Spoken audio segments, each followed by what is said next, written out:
Alrighty, folks, welcome to the channel here today to discuss about AEW Dynamite January 20th, 2021 review. This episode was not too shabby at all. I was actually quite intrigued by it. Made me kind of laugh, had some very entertaining content in the show itself, and I really enjoyed myself compared to the couple other episodes I've seen over the last few weeks. This one was rather good. I actually enjoyed it. I love the the triple threat tag team match among the inner circle, trying to find out who would be the tag team of the inner circle, and unfortunately, it was actually MJF and Chris Jericho. Folks, I got to admit, I'm starting to see it. I truly believe we are going to see MJF ruling the inner circle and Chris Jericho going on his way out. Unfortunately, they're going to be played out by MJF, and MJF is going to slowly but surely deteriorate the entire inner circle and turn them into absolute shit. So that's what I kind of figure is going to happen. I mean, it's been in the works. You could tell it was, but it didn't really make a lot of sense. As you can tell, though, through the last couple of weeks, they're starting to make sense of it and making me a believer of the storyline. So I'm actually enjoying it at this point since now they are making sense of everything that is going on with this inner circle situation.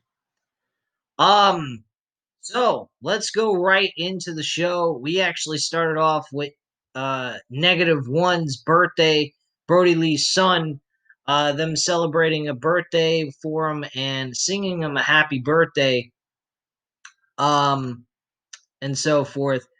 So I got to admit, it was kind of cool, very nice thing that they did. Unfortunately, Luther came around, and so did his tag team partner.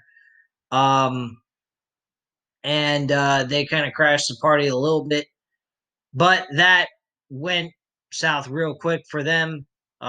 This eventually led to Hangman Page, Colt Cabana, John Silver, and Alex Reynolds competing up against Hybrid 2 and Chaos Project.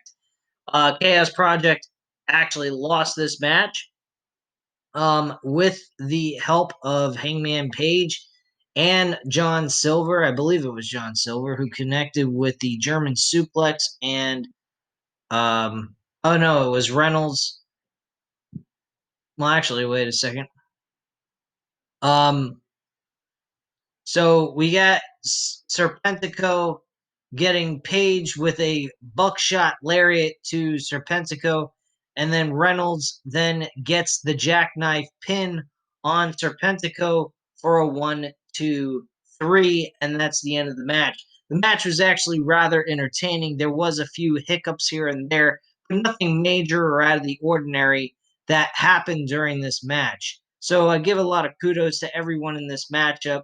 Luther, of course, is not exactly one of my favorite wrestlers on the roster of AEW, so uh, don't be surprised that I hate on him, but I don't particularly care for him at all. If he never wrestled again, I wouldn't give a flying fuck.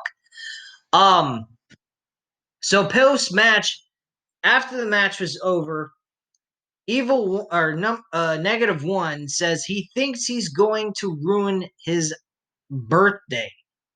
He cracks Serpentico over the head with a kendo stick, and he then tells Dark Order his birthday was actually 3 days ago and calls them a bunch of idiots, which I thought was very funny. I mean, you got a little kid calling a bunch of grown men a bunch of fucking retards. I think that's fantastic. This kid, Brody Lee's son, actually being on TV was really cool. I actually enjoyed watching that. I hope to see more of the kid. I think he's kind of entertaining. Yes, he is actually a little young to be on television doing what he's doing, but to cut some promos, he's not too bad for a kid his age. So I'd like to see him keep doing it if they can actually do that. This might be the last time we ever see -1 on television at this point in time until he becomes an adult, I would imagine. But despite the fact of his dad passing away, he's actually having a lot of fun being on national television. Yet, I certainly believe he wishes his dad was still around. Um, and they could have still had him show up on the show regardless. I think that would have been pretty fucking cool. So backstage, we have Alex Marvez with Chris Jericho and MJF. Oh yeah, I forgot to mention, Paige decided to not join the Dark Order. He has made his decision. He is sticking with being by himself. He had his time with the Elite. He was very unhappy with how things went down. Him and the Young Bucks don't talk anymore. And Kenny Omega, and of course, you already know what happened with them. They've separated and no longer have dealt with each other since. Um, So backstage, we have Alex Marvez with Chris Jericho and MJF. He talks to them about tonight's match, but MJF tells Jericho he worries tonight's match could hurt the inner circle. Jericho doesn't think so. He thinks it'll make the group stronger. It will decide which tag team moves forward to go after the AEW World Tag Team titles. Jericho says he fully believes him and MJF will go on to win, which MJF agrees with, and they eventually will be the event. They will eventually be the champs. That's what they have written here, and for word what they said.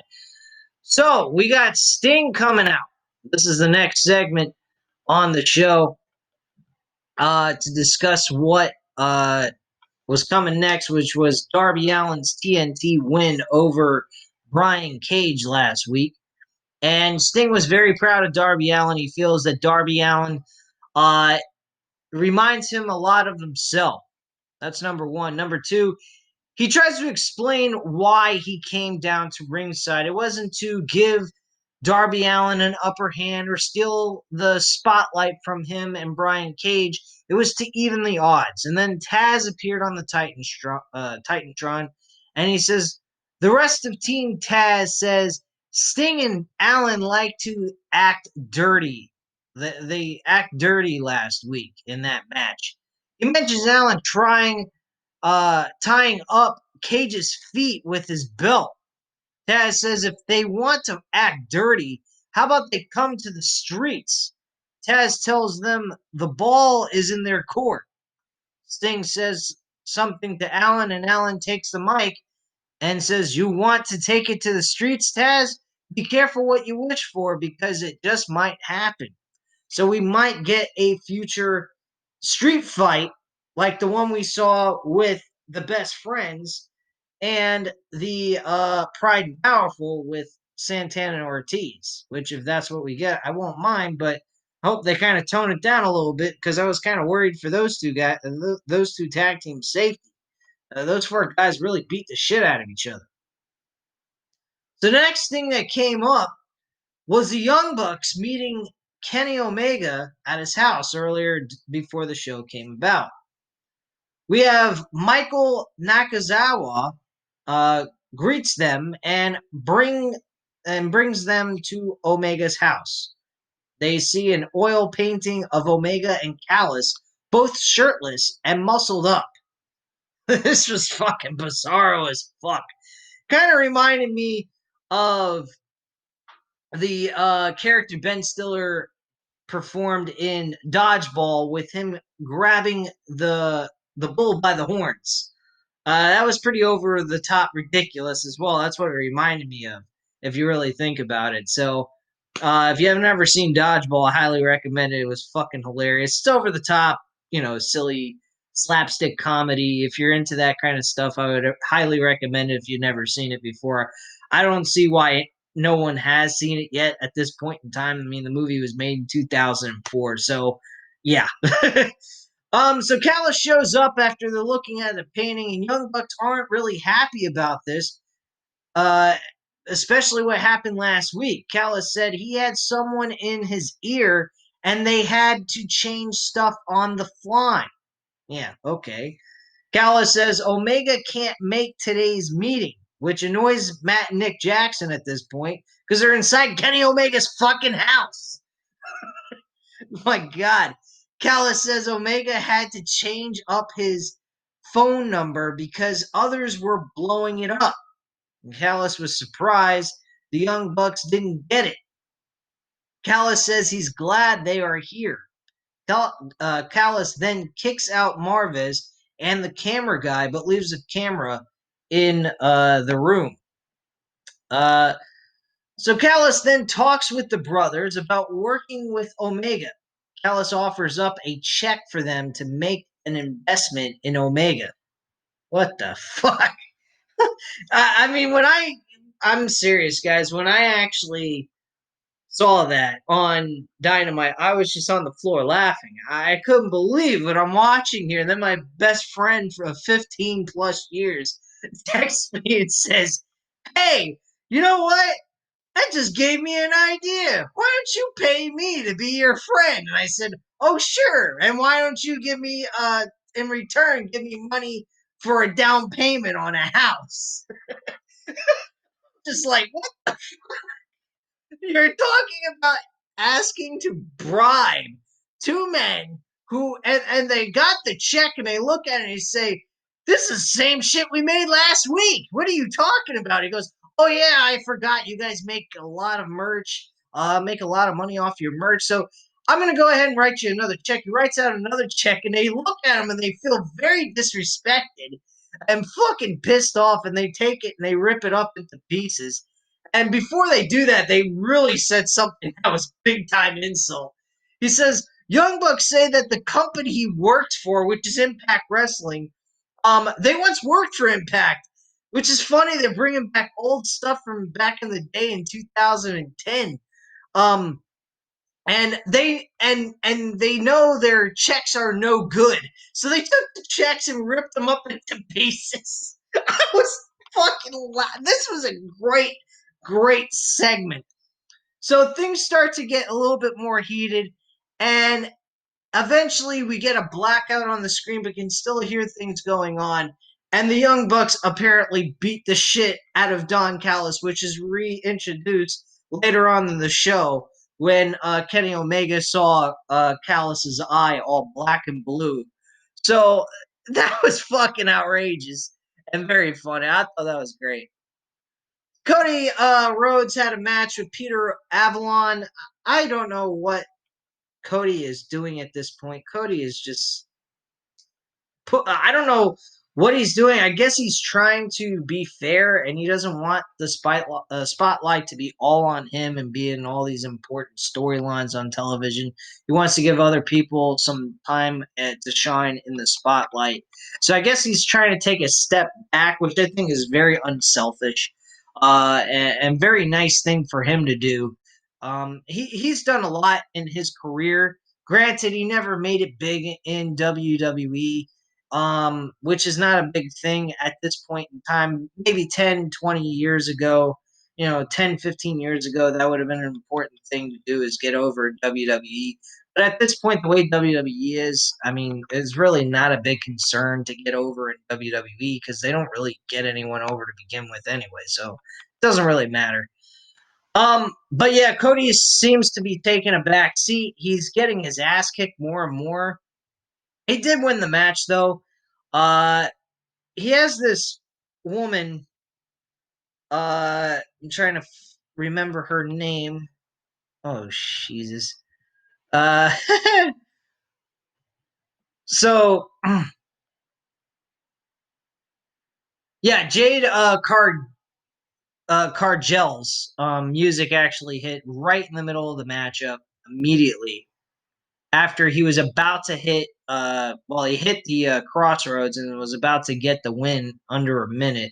And Cody looks at this woman as she jaws at him, and Avalon with a low blow kick as the referee is distracted. At this point, things just started turning into an actual match, and Cody eventually wins this by a figure four. A very weak ending, though, I have to admit. Avalon slaps Cody in the face, and Cody was about to slap him in the face, but he ends up tapping out instead of taking a slap in the face. I don't understand why the hell you wouldn't take a slap in your face instead of tapping out. That would make you lose the match. He was actually doing something in this matchup. I wouldn't say it was the greatest match I ever seen him do, and nor do I give a fuck about him. I think he's absolute trash. But he was actually having a decent match, but then again, he was wrestling Cody Rhodes, one of the best wrestlers in the business today. Uh, he's always intrigued me. I don't know how he's intrigued other people. But yeah, I mean, personally, I think this match was pretty decent, despite the fact the ending was kind of weak. So yeah, that's really got to say on that. Cody wins this match with no problem. We then go backstage with FTR and Tully Blanchard. They talk about FTR being ranked number one in the official rankings, but that is not the end all be all situation. They're worried about winning the titles back. That's their main focus. We got all kinds of action going on for the tag team titles. I mean, it is outrageous and crazy how everything is starting to unfold. We got so many tag teams that could become the tag team champions. I mean, you got the the private party, which are now tagging for the tag team titles. They're challenging for the tag team titles in Impact Wrestling against the Good Brothers, which I'm kind of surprised by. We got the fucking Luchasaurus, um, the Jungle Express. I mean, in second place for the tag team titles, and we got FTR in first place, which now has scheduled a one-on-one match between Jungle Boy and I think it's going to be uh Hardwood, who's going to be challenging for the title. I was about to say Wheeler, but it's actually Hardwood who's competing for the championship, or not for the championship, for a one-on-one match with Jungle Boy. And things kind of got heated backstage. They talked shit back and forth with one another, and it eventually led to them actually scheduling a match for a one-on-one match between these two tag teams, without it being a tag team match, just a singles match. So that's basically the situation there. We had John Moxley compete against not Nick's, Nick Camarato. This matchup, I would say, was all right. Nick Camarato being the first time ever on AEW Dynamite. Apparently, he has competed on Dark, which I don't watch that on a regular basis. I don't watch it at all, actually.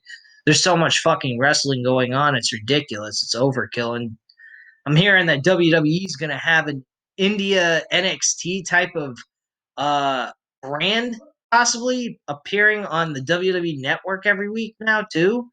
From what I heard from JD from New York 206, I think that's fucking crazy. That's overkill, man. But yeah, John Moxley and Nick Camarado was a very decent match. I have to admit, this was not bad at all. Uh, it was definitely back and forth. I was kind of surprised by that. I thought Moxley was going to end this match in less than 2 minutes, and they actually gave this match close to 10. It seemed like a 5 to 8 minute match. Um, this eventually led to Moxley doing the rear naked choke submission hold. They call it the good night, and Moxley wins by submission. Nick Camarato actually does not tap out. He just passed out. That's the way they had the match end.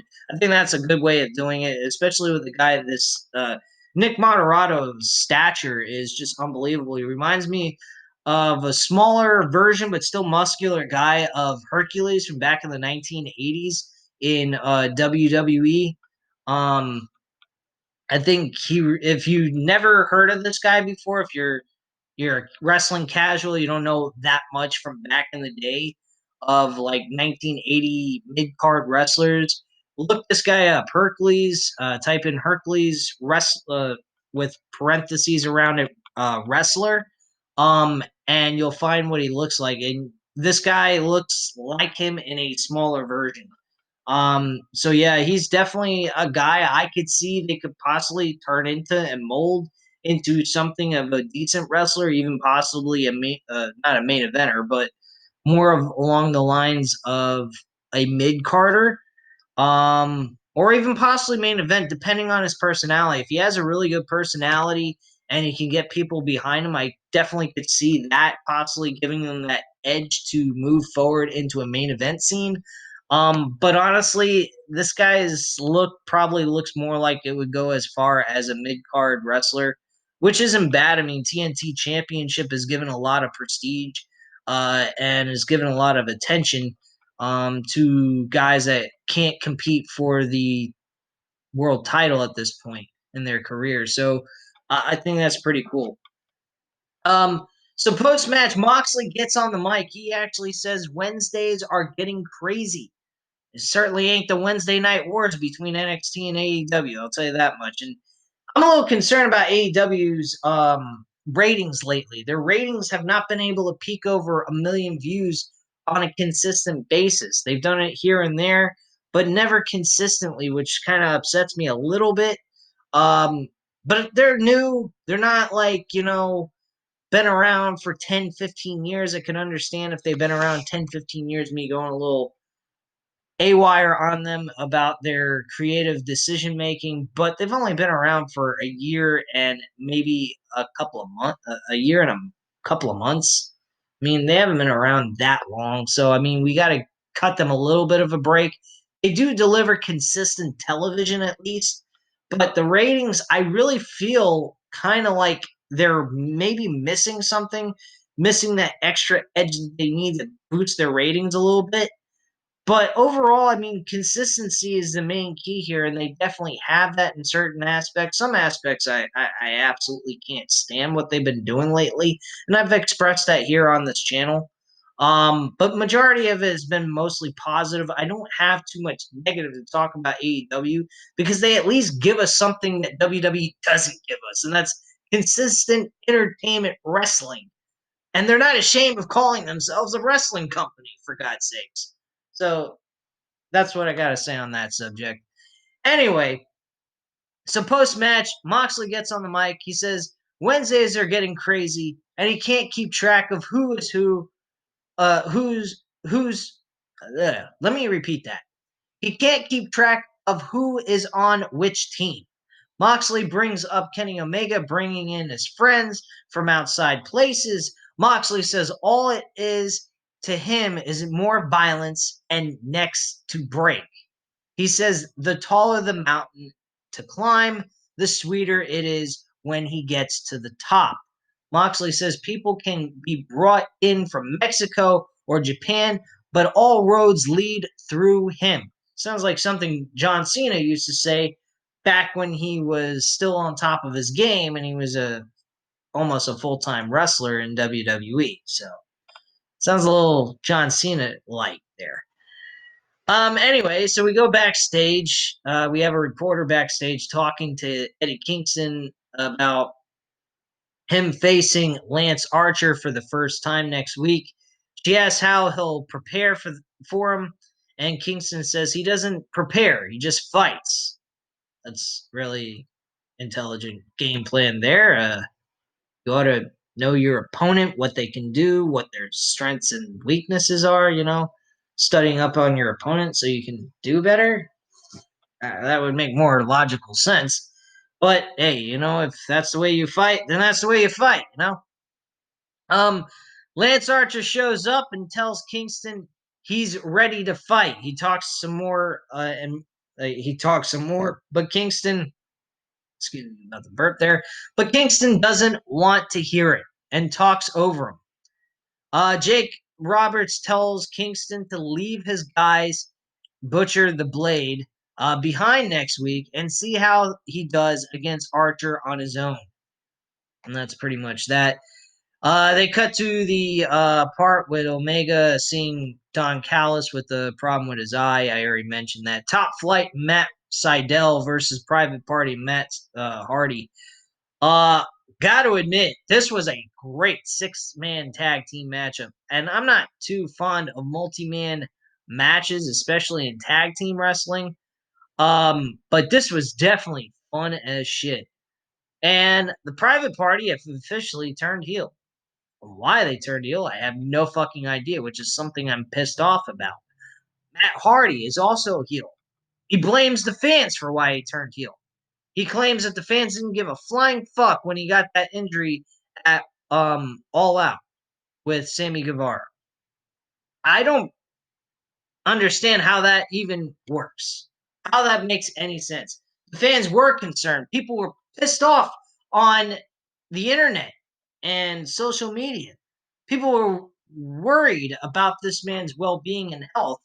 We're actually competing after he just suffered a concussion right then and there. Why the fuck wouldn't why would he then all of a sudden say that we didn't give a shit? That makes no sense. And Private Party were kind of pissed off at Matt Hardy on how he was acting last week. And now all of a sudden they decided it was kind of a cool idea to take a chair and hit one of the guys from Top Flight in the gut and finish him off with a 1, 2, 3. I believe it was a 450 splash by Quinn, and he actually hit that move on one of the Top Flight uh, tag team partners and wins the matchup for him and gets the 1, 2, 3. It's the shooting star press, excuse me. Um, so yeah, I don't get that. That made no sense to me. Like, what the fuck did we just see here? Last week we were talking about Private Party being pissed off at Matt Hardy being a dick and taking 30% of their income that they make off of merch and what they do in the ring, just so they can have him as a manager because they look at him as a mentor and a friend. I don't quite get that shit at all. That made no sense, and they still have yet to explain why the hell Matt Hardy's a heel, and now they got to explain why Private Party are a heel. I would imagine because they're teamed up with fucking Matt Hardy at this point. That's about the only explanation I can come up with. So that's pretty much that. Backstage, we had MJF doing some heart to heart talk with the rest of the inner circle, saying, let's just go out there, have the matchup, do what we got to do, and move forward from there and let the best man win at this point. And whoever it is, let's just move on from it. And that's that. He fist bumps everyone except Sammy Guevara. He wanted to do it, but Sammy Guevara refused to. He said he wasn't feeling up to it yet at this point. And that was the end of that segment. Penelope Ford, she went up against Layla Hirsch. Now, Layla Hirsch, I have to admit, is actually a great in-ring competitor. She is not utilized very well. She should be one of the women that are highlighted in the women's division. She can do a lot of technical wrestling, and I don't know why she's not being pushed more on television and given a better record because she's fucking awesome. Uh, no, she's not a standout character. She doesn't do anything on the mic or have a gimmick that makes her really stand out to everyone else. But as in ring work goes, she is very good at what she does. And that's something that the women's division on AEW needs at this time. The rest of it they can work on. They could get her a manager to do her talking for her to make her seem a little bit better. I mean, you got that with fucking Paul Heyman doing that with Brock Lesnar. You got MVP being the manager to Bobby Lashley. Why not with this chick? She's very good in the ring. She's a very good technical wrestler. I don't see why she couldn't use a mouthpiece to, if she's having trouble doing a good promo, why not have a good manager alongside with her just to help her out? I don't see anything wrong with that. This woman is a very good wrestler, and she did very well in this match.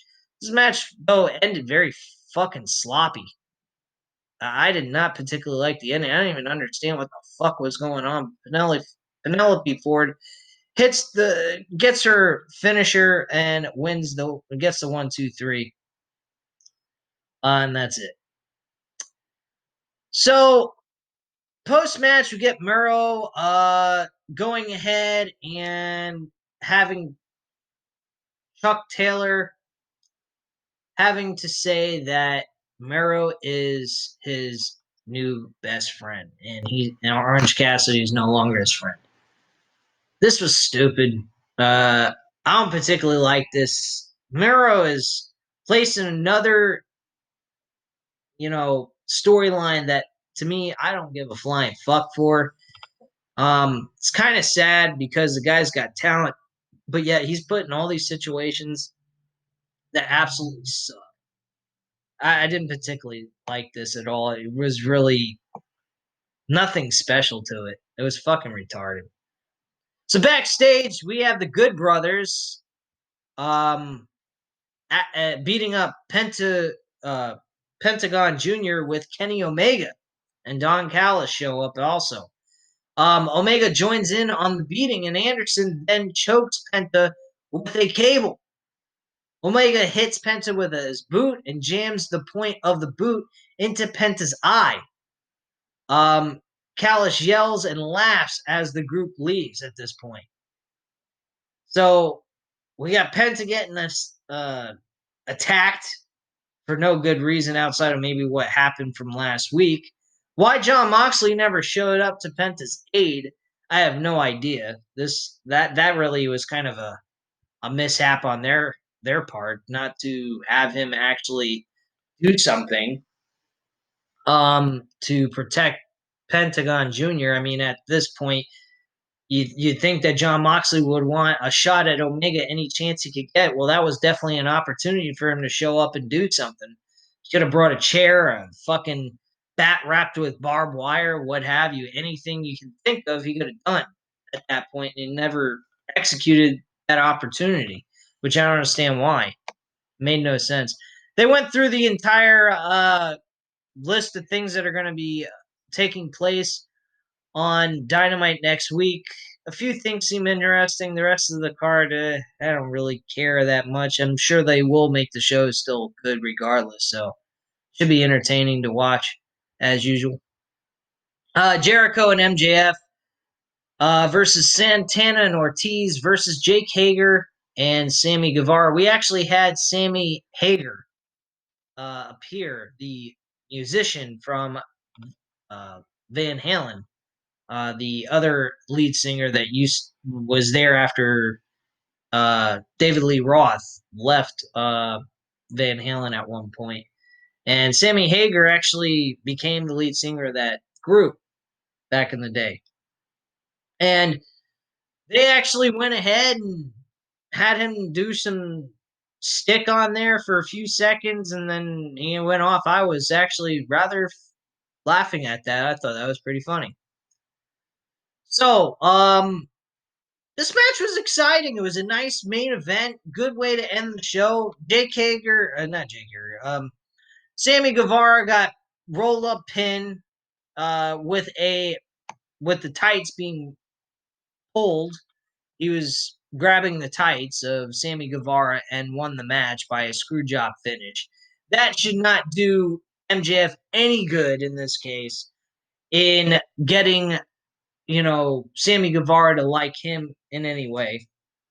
So the friction continues in the inner circle, and I can imagine either one of two things are going to happen. We're either going to see Jericho get kicked out of the inner circle, or we're going to see MJF make the inner circle internally implode, and that's going to be the end of the inner circle at that point. So that's pretty much the show in a nutshell. It wasn't bad, wasn't the greatest episode ever, but it wasn't bad at all. I definitely had a great time watching the episode and have too much to complain about. But at this time, guys, you know what to do. Hit the like button if you like this video. Hit the subscribe button if you're not already subscribed to the channel. And of course, as always, leave a comment down below. I'll definitely get back to you on that, guys. I thank you very much for watching. Have a great night, guys. Bye.